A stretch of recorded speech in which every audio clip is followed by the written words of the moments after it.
Bonsoir à toutes et bonsoir à tous. Merci d'être là pour ceux qui sont là.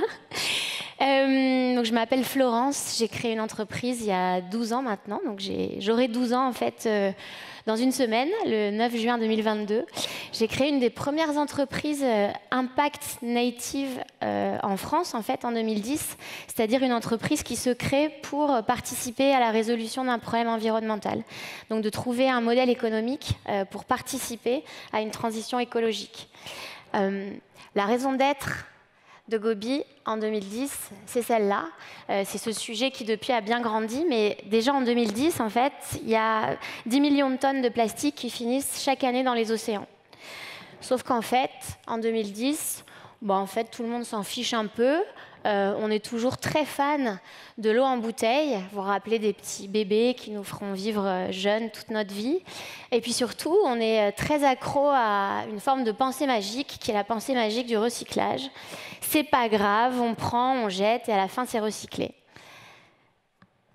Alors, on se dit, mais on pourrait quand même faire mieux que ça, cette histoire de, à chaque fois qu'on a soif et qu'on se balade et qu'on n'est pas à la maison, de prendre une bouteille et de la jeter juste après avoir bu. Et en même temps, on se dit clairement, le grand public n'est pas mûr, des gourdes, on n'en voit nulle part. Ça paraît fou aujourd'hui que les gourdes ne soient pas à la mode, mais on n'en voyait nulle part.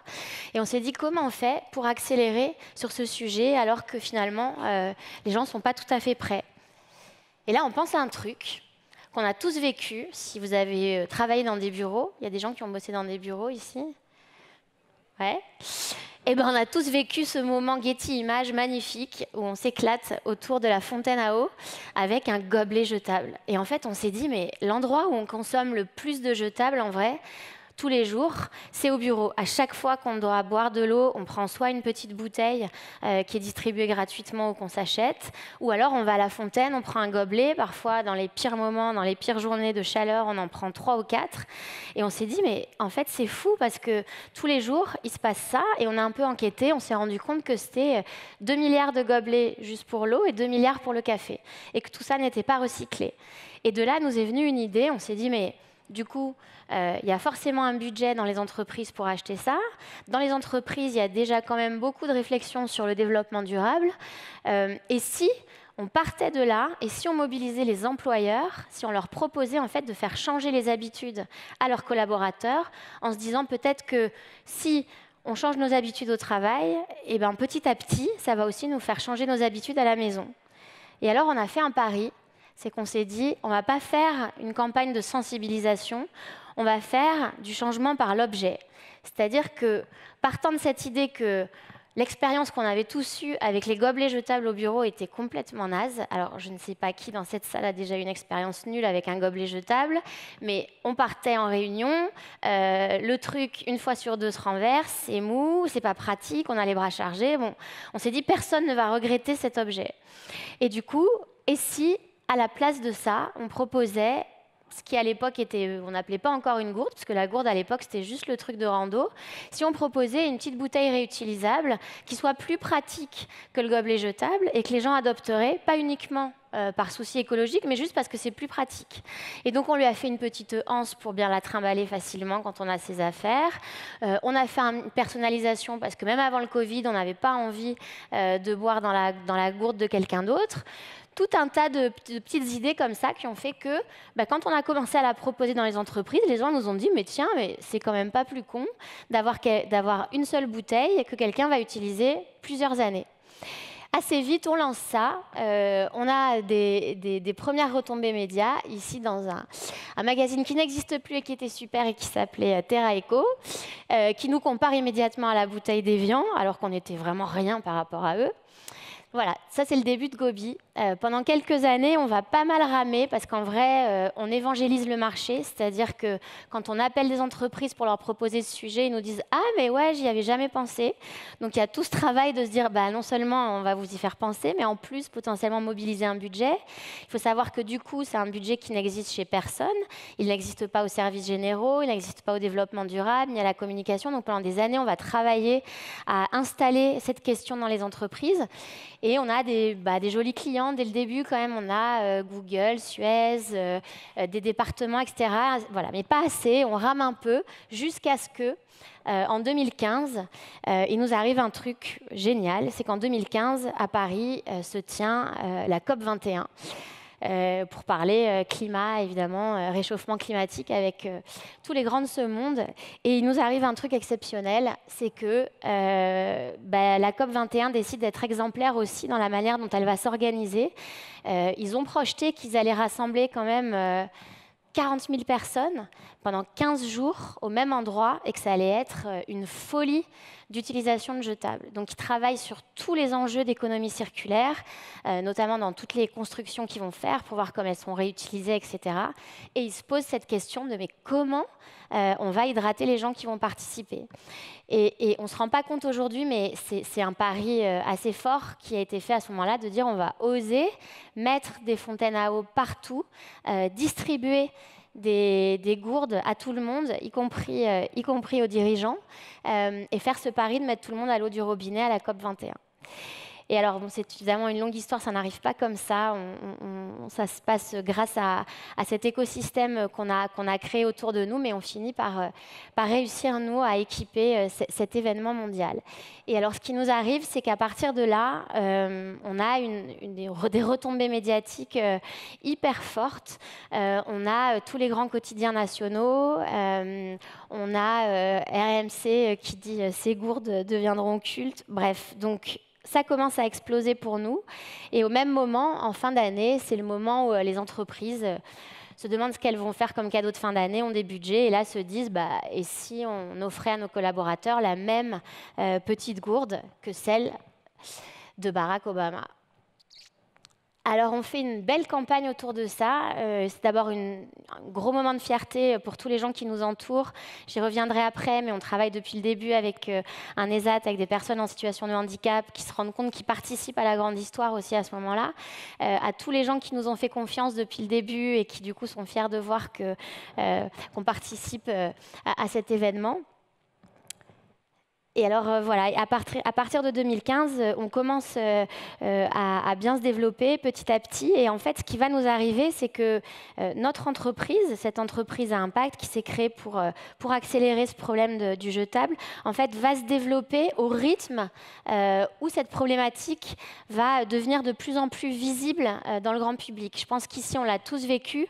À partir de 2017-2018, on va commencer à entendre parler de plus en plus des problématiques des continents plastiques dans le Pacifique. Des journalistes comme Hugo Clément vont faire des reportages et en fait, on va se rendre compte que le plastique qu'on met gentiment dans notre poubelle jaune finit beaucoup dans des pays d'Asie à polluer les sols. Et en fait, du coup, cette question va monter et en même temps, en fait, en parallèle, notre entreprise, nous, va se développer.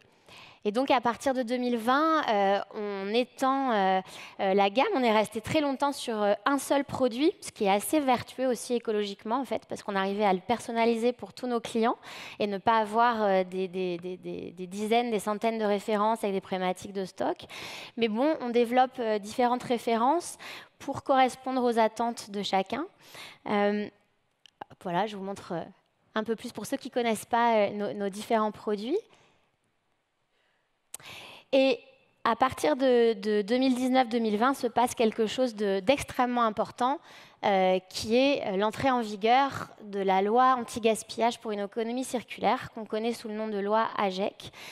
Pour tous les acteurs qui, comme nous, depuis des années étaient mobilisés, je pense beaucoup à Surfrider Foundation, à Zero Waste, avec qui on se voyait.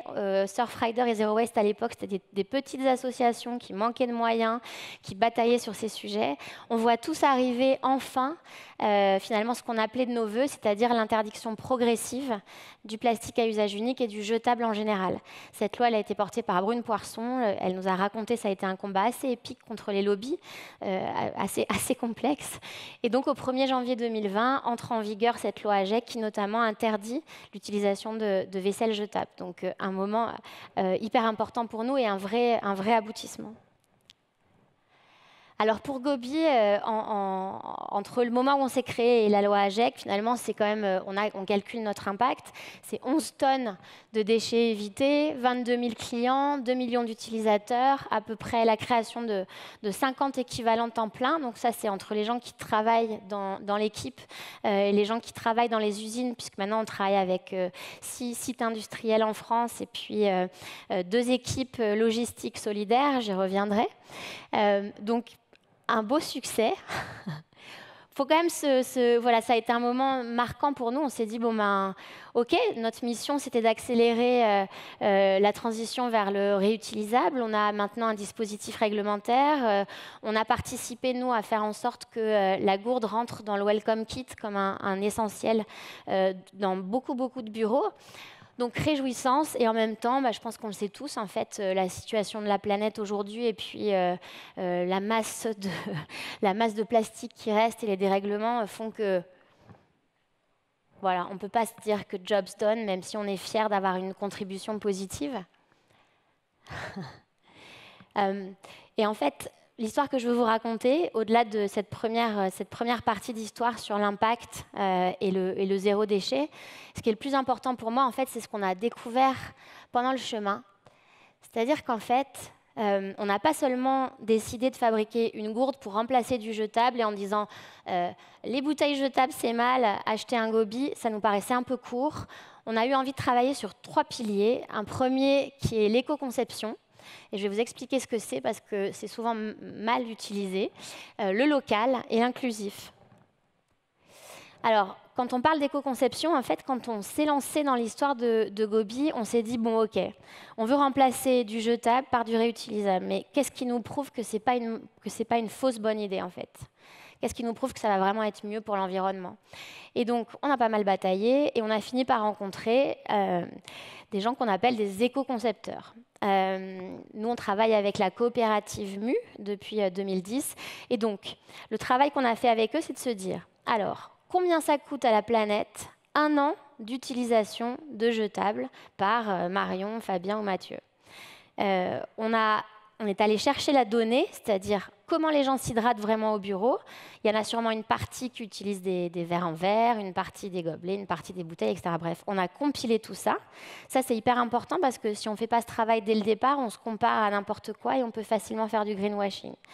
Donc, on a d'abord été chercher ces données et sur la base de ces données, en fait, on a calculé sur 15 indicateurs d'impact, donc pas seulement les déchets, mais aussi les émissions de gaz à effet de serre, la pollution de l'eau, des sols, l'épuisement des ressources, pour être sûr qu'il n'y ait pas juste des transferts d'impact. Hop. On a calculé et on a vérifié par rapport à la projection qu'on avait faite de ce que coûterait à la planète 1 an d'utilisation de Gobi, si on avait des gains vraiment conséquents. Donc ça, c'était un des premiers screenings qu'on avait fait, c'est-à-dire, voilà. Et là, vous pouvez factuellement vérifier que ce que vous allez faire a un intérêt. Et par exemple, vous pouvez voir que là, nous, on était plutôt moins bons sur ce qu'on appelle les radiations ionisantes. Pourquoi ? Parce qu'on fabrique en France avec de l'énergie nucléaire, alors qu'on était bien meilleur sur les émissions de CO2, par exemple, que si on avait fabriqué en Chine. Voilà, ça nous permet une chose qui nous tient beaucoup à cœur chez Gobi, c'est qu'on est capable de dire, en fait, à partir de combien de temps vous êtes en bénéfice environnemental net. Pardon, je bois un peu du coup. C'est-à-dire que moi, je peux vous dire, quand vous avez arrêté d'utiliser du jetable, à quel moment, en fait, vous avez compensé les impacts de fabrication de votre Gobi. Et donc, je sais qu'en fonction des modèles, vous êtes entre 2, 3, 5 mois d'utilisation. Sur les modèles en verre, on pensait qu'on serait beaucoup plus fort. Et en fait, on a réussi à travailler avec le verrier Veralia et à utiliser du verre qui est en grosse partie recyclé, ce qui fait beaucoup baisser les impacts. Ça, c'est très important parce que, par exemple, on a eu le projet de faire une gourde inox, qui est quand même la gourde la plus répandue, parce que c'est un matériau qui a plein de vertus intéressantes. Voilà, on est sur une projection beaucoup plus lourde parce que vous avez la problématique d'extraction des minerais, de transformation en sidérurgie lourde. Et là encore, la projection qu'on a faite, c'était sur un modèle non isotherme fabriqué en France.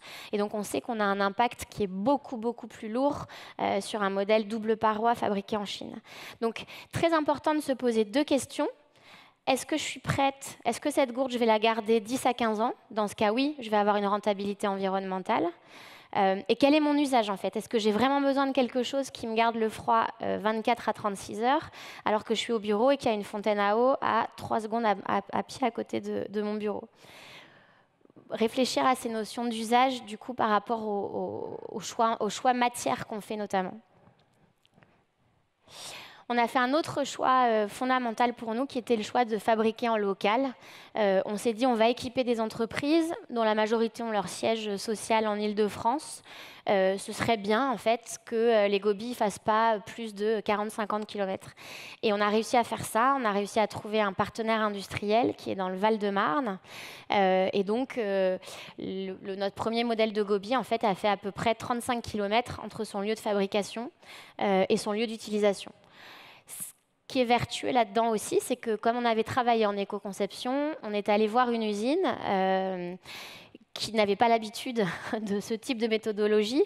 Et en fait, on les a fait grandir avec nous. C'est-à-dire qu'ils ont mis en place un système de récupération des déchets post-industriels, qu'ils ont amélioré leur process, que grâce à nous, ils ont découvert qu'il y avait pas mal de subventions de l'ADEME pour pouvoir améliorer leur outillage, leur performance énergétique, etc. Donc, l'aspect positif aussi, c'est qu'en allant, au lieu d'aller sourcer quelque chose de déjà fait, de l'importer, d'y mettre sa marque, le fait de développer ses propres produits et du coup de faire travailler des industriels en local, de les emmener dans le projet, dans une démarche d'amélioration continue, et ben on a un ruissellement positif sur l'ensemble de son écosystème.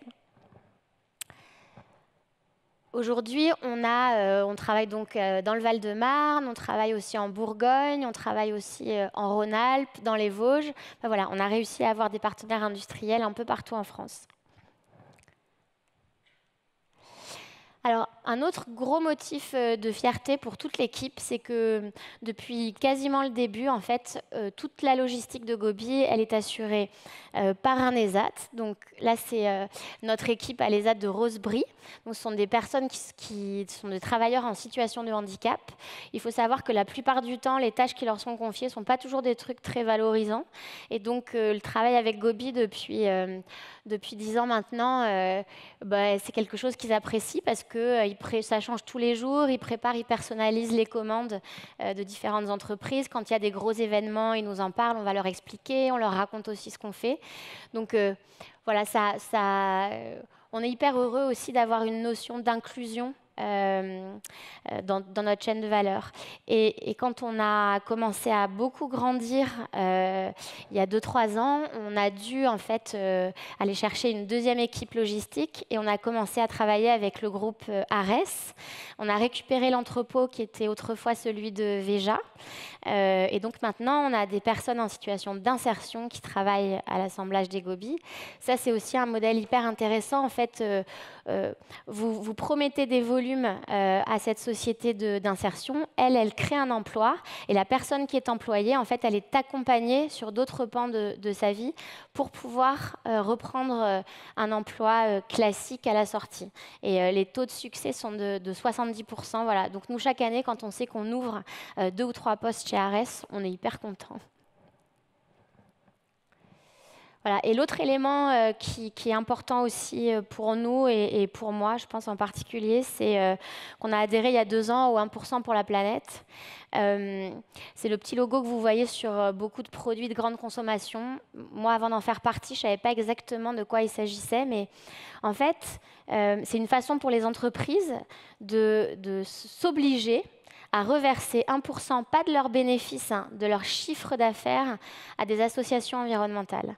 Là où c'est très intéressant, c'est que vous avez une réduction fiscale de 60%, ce qui fait que pour un chef d'entreprise comme moi, je peux décider aujourd'hui le fléchage de 60% des impôts que je paye avec ma société. C'est-à-dire que je peux aller mettre exactement là où je veux, sur les acteurs de terrain, ceux que je trouve les plus intéressants, une partie de la valeur ajoutée que je crée avec Gobi. Et par ailleurs, c'est une communauté hyper inspirante où on essaye toujours de voir comment on peut financer l'ensemble des thématiques.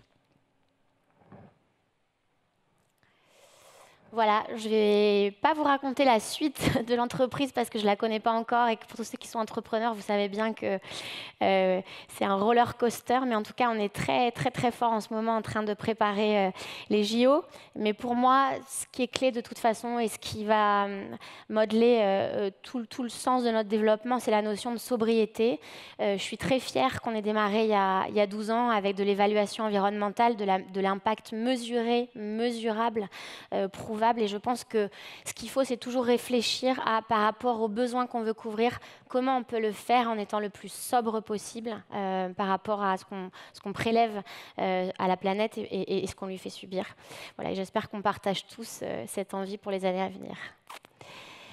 Voilà, c'est la fin de mon histoire. Il reste 9-8 minutes. Peut-être si vous voulez qu'on échange sur des questions. J'ai parlé très vite, j'espère que ça va.